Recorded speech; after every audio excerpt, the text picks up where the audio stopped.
Mr. Accomando? Present. Ms. Morale? Present. Ms. Ainello? Here. Mr. Shearer? Here. Ms. Torbic? Here. Ms. Traverso?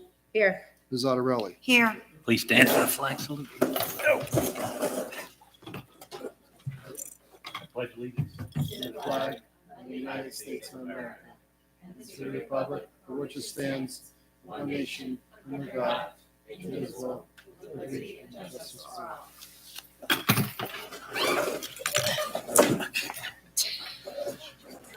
Okay. Adequate notice of this meeting has been sent to all members of the Board of Education and the Bergen Record in accordance with the provisions of the Open Public Meetings Act, Chapter 231, 1975. The purpose of this meeting will to be adopt the preliminary 2022-2023 school year budget and may award 2 project and other items that may come before the board. Action will be taken. And I will turn it over to, this is you right here, or is that Mr. Shearer. Mr. Shearer from the community. Okay, Mr. Shear, would you like to say something? Sure. Okay, so the Budget Committee met with the administration about 6 times to review and discuss the 2022-2023 budget. And we actually had Ms. Torbic fill in a few times as well when some of us were not able to make the meeting. Revenue and appropriations were reviewed. New staffing and other requests were also reviewed. The budget was built using the board guiding parameters that were approved in November. Some of these items include anticipating flat state aid, budget staffing to meet class size requirements in board policy, and budgeting employee contract settlements. The district received the state aid allotment on March 10th. While we did receive an increase in state aid, the district was also hit with a larger than expected Chapter 44 tax levy, in which Ray is reviewing the amounts shortly. And overall, the Budget Committee feels that the 2022-2023 preliminary budget meets the board guiding parameters and also moves our district forward with additional staffing programs and building projects. So overall, it was very, very, very positive. So now I'm going to turn it over to Mr. Karate to go over some of the numbers. Okay, thank you, Mr. Shearer. Yes, the budget is in balance. This 2022-23 preliminary budget is in balance, which is good to note. In my 15 budgets here, this, I wouldn't say it was easy, but it was definitely easier. We're starting to get more funding from the state. They're trying to fund the formula. I think in 2 more years, it's supposed to be projected to be fully funded. So we did receive additional state aid, a little over $303,000. Now, normally that would be really great. We could have got a few more staff positions that were on our list. However, like Mr. Shearer said, there was a Chapter 44, the tax levy deduction, which for those who are in education here knows that the state implemented a Chapter 44 law that put in a new educators plan effective January 2021. And part of that law was to have any savings from that benefit package go back to the taxpayers. In the calculations that they made every district do, we had to file, from the previous years and compare them. They took all the savings.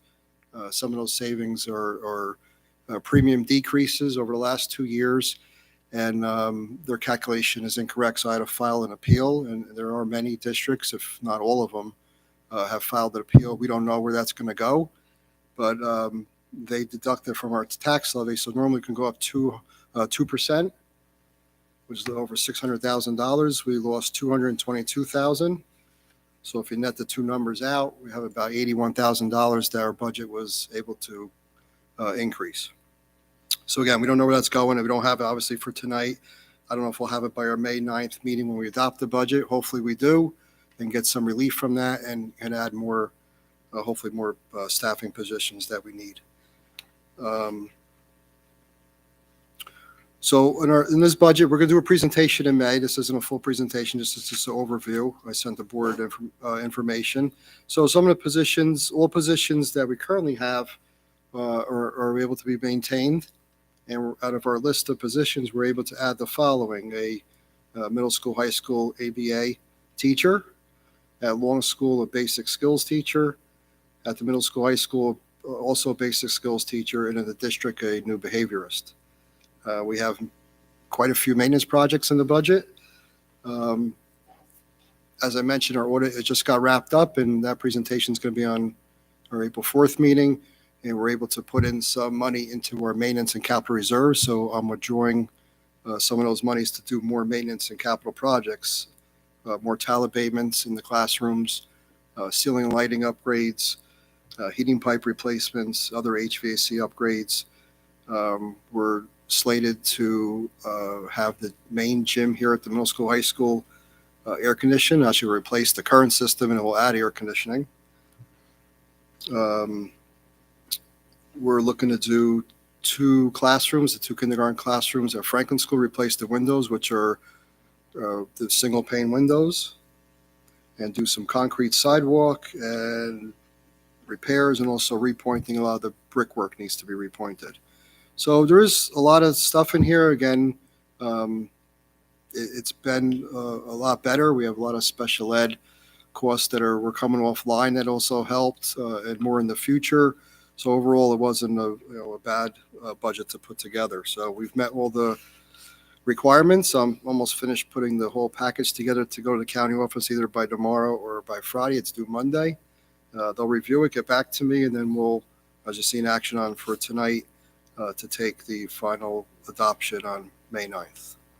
Or May 9th. We could have the public hearing May 9th, and we could do the action on Wednesday night. It doesn't have to be, but the last day you can have a public hearing is May 9th.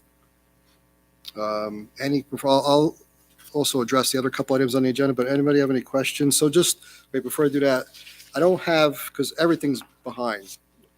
Audit, taxes, so the town, I asked them, they don't have any numbers yet for assessed value and the rate for the houses. So I should be getting that soon, but I don't have it for tonight. But just looking at school tax levy, year from last year to this year, it's going up 1.1%. And because the town's on a calendar year, that equates to 1.43%. So it's a pretty decent budget, and hopefully minimal tax increase to the residents.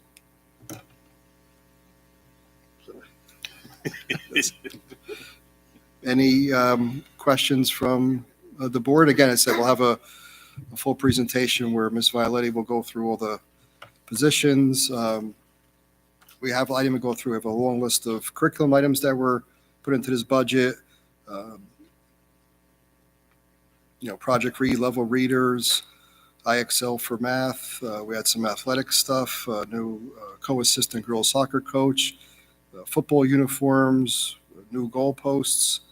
I mentioned the maintenance items, staffing, but I said we'll go through it more in detail. We got our aviation program in there, so we got a lot of good stuff in here moving forward. So it's a good report, and the audit was a good report too. So it's good all around. So any questions?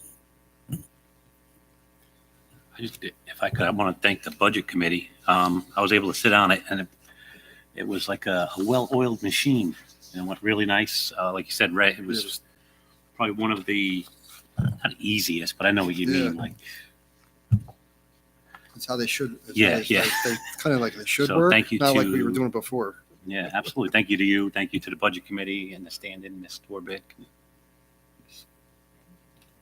Thank you. All right. Thank you. Thank the board. Thank you. So any other? I'll address the other couple items on the agenda. But any other questions on the budget? No. Okay. Number 84. The next one is a standard item that we're required to submit with the budget is the maximum travel. So that's all our travel, workshop, professional development lines. You have to state a maximum, and then also state how much we've spent to date. And usually that's a little on the higher side. So because you're not allowed to change that number. Once you set that amount, that's the max you could spend in a year.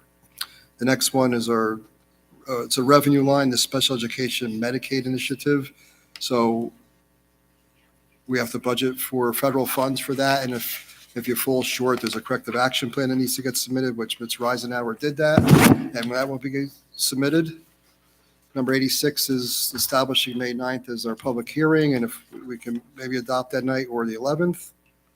So those are all the budget items. The two other items that were added tonight, number 87, is with our food service or enterprise account, we're able to, we went out to bid for new cafeteria and both serving lines here at the middle school, high school to replace the equipment, which is probably original to the building. And you could see the bids there. We had the attorney review them, and that number, the second one listed there, which would have been the low bid, had some paperwork that wasn't in order, and that gets the bid thrown out. So we're able to select MAP International. The next one, 88, is what I spoke to you about, the playground. So we got phase one underway, so we could order, again, these two things, 87 and 88, because of all the time delays with everything. We want to get these orders in as quick as possible so they could begin, well, hopefully the playground before June, before they leave, but if, not, it should be soon after. And same with the cafeteria equipment that comes in during the summer, we could install it. So the playground equipment, phase one there is going to get funded by the capital lease financing that's in the budget and the remaining amount in the general funds. So any questions on those items? Through the chair on 87, is there a reason why Pomptonian doesn't pick up the cost of this equipment? Pomptonian only runs the cafeteria operations. All the equipment we buy is all our equipment. So if Pomptonian left next year, we're a different company. That company's going to come in, run the food service operations. And that's it. All the equipment we buy, anything we buy with that fund, all the money comes in, it stays with the district. Pomptonian just gets paid a management fee. They would take, yeah, but they would just finance it through our operations. They would, yeah. Yeah, they're just running the day-to-day operations, the food's cost and everything and the salaries, but everything else is ours. The district's. So with, I think I've said it, I've mentioned it maybe in the reports and stuff. This is, we're having a lot of funds with this, with the federal government and state paying for free meals, with all the meals that are going out. We're accumulating funds in an enterprise fund, and you're limited how much you could have in there. So we'll have enough to do this. We're also looking into, well, there's definitely a few cafeteria tables that need to get replaced. The laminate's coming off, so they'll get replaced. But we're trying to see if we could change the style of the cafeteria and maybe have round tables in there. But it's kind of hard to fit. We start doing, the architects working on it with the number of students in there. We're kind of limited with the square footage we have. So we're trying what we could do. We'll see if we do that down the road. The food service managers also look at some other equipment in the kitchen that could help the workers out and get the food prepared in a better and safe manner. So again, we can't accumulate these funds there. You have to spend them, put them back in the cafeteria operations. Through the chair. Sure. So this year, meals are for free, correct? How about next year? We haven't heard yet. We don't think they'll be, but we haven't heard anything yet. Okay. Why is my school buck so much money then? Well, it's only one meal. So we do, Oh, we had to call, it's like, if, hey, my kids, Yeah. my kids in my district too. I mean, Probably it's buying snacks. the for drinks, the snacks, they add up. Everything. The meal itself will be no cost, but then it's all the extras they buy, Another slice of pizza, drink, it adds up though. Yes, it does. Yeah. In fact, I have a question on my bucks. Should I ask that now or later? Like just in general, or? Yes. There's a service fee to use my bucks? Yes. Why? It's like any other thing. If you do your license through the state, you pay a transaction fee. It's a fee they have to pay. It doesn't go to the district. It's just that third party. It goes to them. Yeah, so that's why we always left. We know that cost goes on the parents, but we want to leave it open where you can just still send the check in. Okay, And that that's was no my next cost. So question. we didn't want to leave it where you're just limited to that. We're trying to eliminate cash. Yeah. But we just want to give another option that you can pay by check and don't have to pay that fee. Again, if you put money on once or twice, 3 times a year, that'll limit the fee. But if you put it on weekly, it could add up. Right. So where Yeah. would you send the check to? You can set it in, if you're here at the high school, you can set it with your child, and there's a give right to the cashier, and he puts it on. What about How much elementary? your school, you bring it to the main office. Okay. They don't get it down to the school here, and then they'll put You it in mean there. up to Saddlebrook or? Yeah, Saddlebrook. Okay. No, Saddlebrook. So Susan, the Board of Ed. Anytime you do, if you did it, put money on every day. Yeah, so if you put it every day, you'll get charged a fee. ah, But again, we left it, so there is a, way out if you don't want to pay it. Again, if you put money in a couple times a year, you're only paying that fee a couple times. You put it on every day, you're going to hit with that fee every day. and that fee you're saying goes to them, it doesn't go It to us? doesn't go to Pontoni, it goes to the company that's running Okay. that service to my So school it's bus. not Bless you. us charging parents? Like online shopping. Yeah. If you're not doing Amazon, but you're charging from like a Starbucks, say, a lot of times they do add a fee if you're. Yeah, right. And that, if you send like a check in, the money still goes into the MyBox account. Yeah, it'll show up there, yeah. So you give it a day or two or whatever Right. time the transaction goes through. I just wanted to, We're also looking at another Clarify. program. Right now, we have My School Bucks, which you could do cafeteria, put cafeteria money on your child's account. We're also looking to, we did it last year for a couple things like yearbook and stuff. We're looking to implement that a little bit more for parents to use to pay. But we had the other meal ordering program. That's a different program. It's called My Meal Order. We're trying to get one program that would cover all those things. So the parent just goes to one place and would see the money. Right now, My Meal Order, your money's not there. It's in My School Bucks. So when you go put your order on, you don't see the money coming out. It gets charged later to My School Bucks. We're trying to do, the parents in elementary schools would order the food, see how much it costs, and it comes right out of their balance there. And then we would use that for everything else as well. So we're looking into that.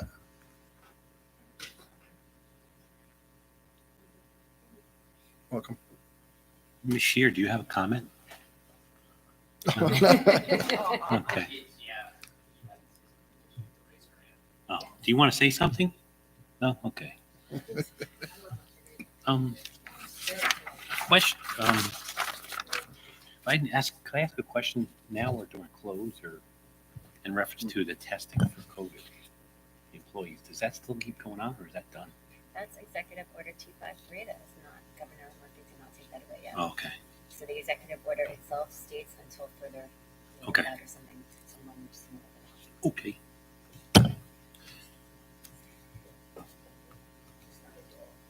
What, it's still once a week? All right, That's it.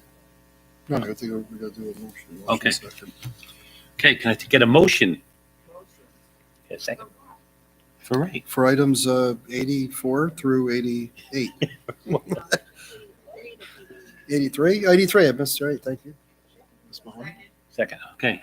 Who was the second? I'm sorry. Victoria. Okay. Any discussion? Any discussion on that, kiddos? Enough discussion. Okay, Mr. Correct. Ms. Borelli? Yes. Ms. Einello? Yes. Mr. Laurentino? Yes. Ms. Mahoney? Yes. Mr. Shear? Yes.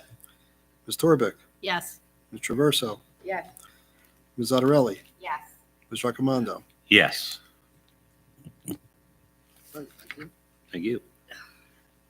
Okay, that it? Okay. There's no public. Well, no public, no open, okay. Like to adjourn the meeting, and the next meeting will be April 4th at 7 PM, and then April, whoop, Oh, actually, yeah. you got to change that. For us, we got to be a little early, right? So, yeah, there's a meeting open to the public. It's board training from 6:30 to 7:30, and our caucus meeting will start at 7:30. Okay. What's that? What dates are those again? April 4th. Next meeting will be April 4th at 7:30. Well, that's. Well, the open, should be, yeah. Yeah. So board training, 6:30 to 7:30, and caucus meeting starts at 7:30. Okay. Well, thank you so much, everybody. Did you get the motion second? Yeah. That was all good? To close the meeting, yeah. Training and then Yeah. then 7:30. This was changed to 7:30. Thank you. Meeting.